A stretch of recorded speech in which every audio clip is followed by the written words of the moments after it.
If you are having a bit of trouble with your MOZ dial and your VeloKicks shoe retaining retention, and it should be like this, there's just a little problem that's occurred when you've been taking the shoe off. Now, taking the shoe off, you can either flick the wire out from there, which I recommend, or you can undo the dial. Now what's happened is that people accidentally will unspool the dial and keep turning, but they turn too far.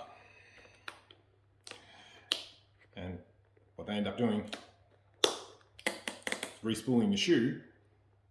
You can see there it's been spooled incorrectly because I've turned it out. I've turned it too far inside.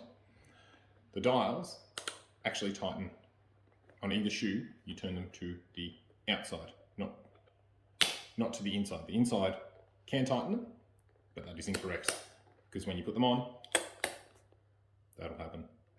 So all you do is undo the dial, turn it to the outside. You'll see that. And while I'm turning it to the outside, you'll see that that's the wires coming out because you're undoing the incorrect spool. Now you can see it's starting to tighten up again, spooling the correct way. Keep turning, put the latch down, tighten up the rest of the way, and you'll see it's all firm.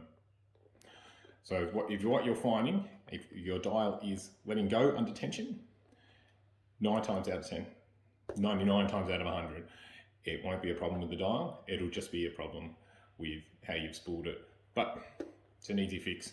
All you got to remember is turn that dial on either shoe to the outside. So for your left shoe, you're turning counterclockwise, and for your right shoe, you would be turning it clockwise. Cheers.